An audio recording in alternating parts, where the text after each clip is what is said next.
Good evening and welcome to the Daily News Roundup with Daily Mirror Online. You're with me, Bhakti Abe Surya. Let's take a look at our headlines.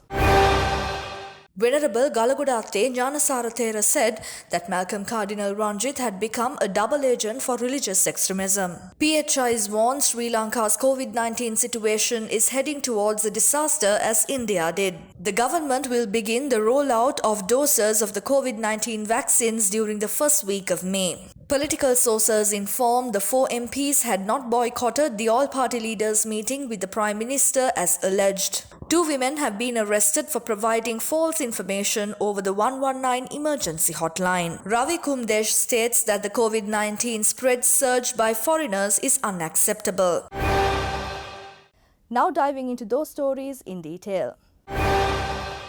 While condemning the statement made by Colombo's Archbishop Malcolm Cardinal Ranjith on Sunday, Bodubala Sena General Secretary Venerable Galagoda Atte Gnanasara Thera today said that the Cardinal had become a double agent, allowing to support the ongoing religious extremism and to feed them. අපි කවුරුත් ගරු කරපු කාදිනල් තුමා වරින් වර තමන්ගේ ස්ථාවරය වෙනස් කරමින් අදහස් පළ කරමින් ඉන්නවා. අපි දැක්කා ඊයේ අවුරුදු දෙකක් පාස්කු ප්‍රහාරයෙන් පිරෙන තැනදී එතුමා ස්මාරකයක් මියගිය ප්‍රජාව සිහි වෙන්න ස්මාරකයක් හදලා එය නිරාවරණය කරපු වෙලාවේ අදහස් පළ කළා මේ පාස්කු ප්‍රහාරය සම්බන්ධයෙන්. අපි කනගාටු වෙනවා රට ලෝකයේ පිළිබඳ දැනුමක් තියෙන කාදිනල් තුමා වගේ කෙනෙක් මේ තරම් ප්‍රාථමික බොළඳ අදහස් දරන්නට තරම් ඒ තත්ත්වෙට වැටුනේ කොහොමද කියන එක ගැන.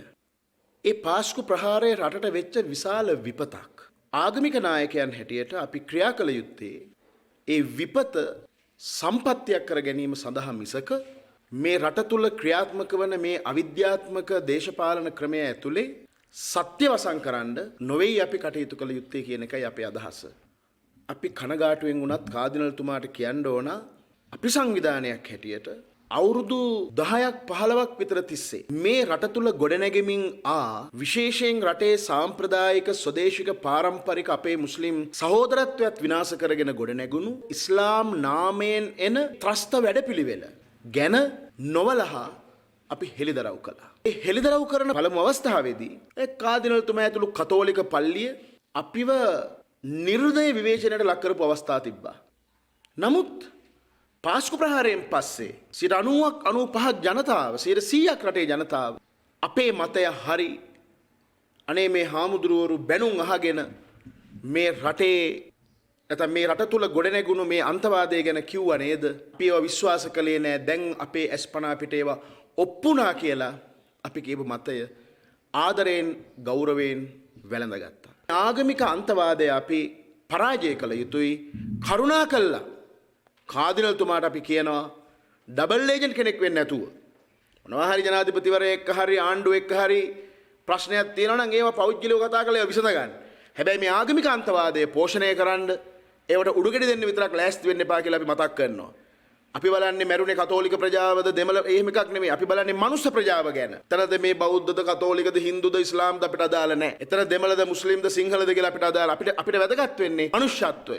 මනුෂ්‍යත්වයට එරෙහිව ඉස්ලාම් නාමයෙන් එන අන්තවාදය පරාජය කර ගැනීම වෙනුවෙනුයි අපේ මේ අරගලය. අපි නැවත වතාවක් මේ කාදිනල් වරයාගේ ප්‍රකාශය පිළිකුලෙන් යුක්තව හෙලා දකිනවා. මොකද හේතුව අපි සන්තකයේ මේ මරාගෙන මැරෙන පන්නයේ මිනිසුන් බිහි කිරීමට අදාළ සියලුම සංවිධාන ඒගොල්ලන්ගේ වැඩපිළිවෙළවල් නායකයෝ ඒගොල්ලන්ගේ තියෙන ජාත්‍යන්තර සබඳකම් ඒ සියල්ල අපි සන්තකයේ තියෙන. අපි ඒවා දැන් ආරක්ෂක අංශවලට දීලා තියෙනවා. ඒකට යම්කිසි කාලයක් අවශ්‍යයි. මොකද මේ මනුෂ්‍ය ජීවිතත් එක්ක කරන ගනුදෙනුවක් දියෙන් කිරිවෙන් කරගන්නවා වගේ මුස්ලිම් සමාජයෙන් මේ අන්තවාදී කොටස් හඳුනාගෙන ඔවුන්ව පුනරුත්ථාපනය කරමින් හෝ දඬුවම් පමුණුවමින් ඒගොල්ලන්ගේ වැඩපිළිවෙළවල් අපි අකර්මණ්‍ය කළ යුතුයි. නිසා මං හිතන්නේ යම්කිසි කාලයක් දීමට අවශ්‍යයි ආණ්ඩුවට හරිම වැරදිකරුවන් හඳුනාගෙන ඒගොල්ලන්ගේ ගුරුවරු කවුද දැන් මේ ඉස්ලාම් අන්තවාදයේ අතු කපලා හරියන්නේ නැහැ. මහා මුල් නොසන්න ඕනි. ඉතින් ඒ වෙනුවෙන් අපි නිරන්තර අරගලයක යෙදලා ඉන්න වෙලාවක කාදිනල් වරයා මේ සම්බන්ධයෙන් හදිස්සි කරමින්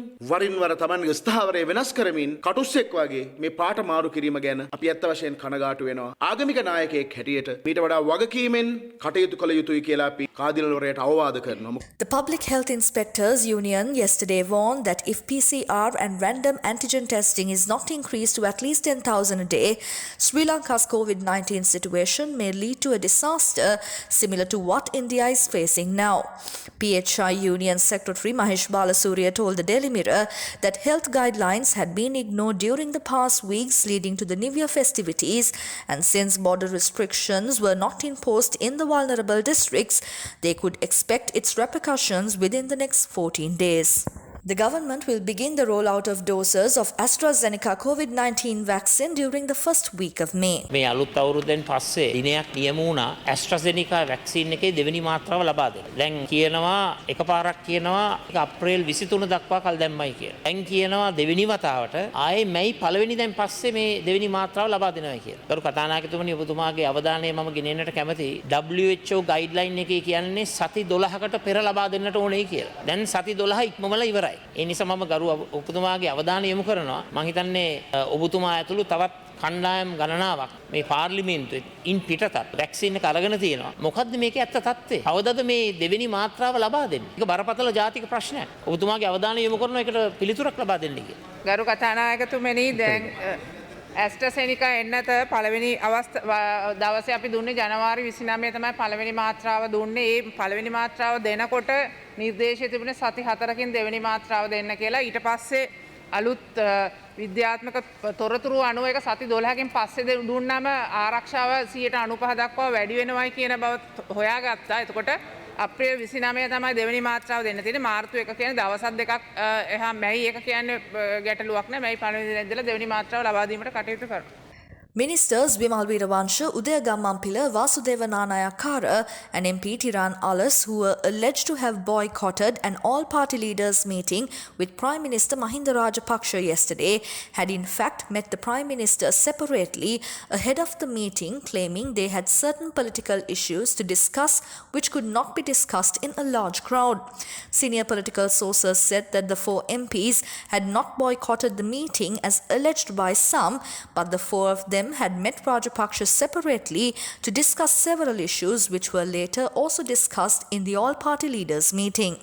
2 women have been arrested for providing false information over the 119 emergency hotline. The 25-year-old woman who made the call was remanded in custody till the 28th of April while her sister was released on bail. ශ්‍රී ලංකාවේ විවිධ ආයතන ඒ වගේම ලෝකයේ විවිධ ආයතන ක්ෂණික දුරකථන අංක හඳුන්වා දී තිබෙනවා. ඒ හඳුන්වා දී තිබෙන්නේ අදාළ කාරණේ සම්බන්ධයෙන් ක්ෂණිකව ක්‍රියාමාර්ග ගැනීමට දැනුම් දීම සඳහා.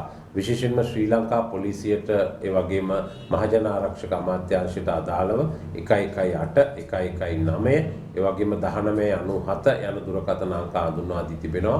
හදිස්සි ප්‍රතිචාර දැක්වීම සඳහා විශේෂයෙන්ම 119 දුරකථන අංක හඳුන්වා දී තිබෙන්නේ ආපදාවක් අපරාධයක් අනතුරක් ගැන ක්ෂණිකව දැනුම් දීමට මෙන්ම ක්ෂණික ක්‍රියාමාර්ග පොලිසියට ගැනීම සඳහා. Head of the Sri Lankan Association of Government Medical Laboratory Technologists Ravi Kumdesh said that the statements made by the Health Ministry claiming that there is an increase in COVID-19 spread by foreigners and the virus situation in the country is under control are not scientific. He said the data issued by the Health Ministry shows that the scientific surveillance process is absent. Therefore, accurate data based on a systematic COVID test process to make a scientific prediction of whether the disease is declining in the country. For further details on the stories, visit our website www.dailymirror.lk.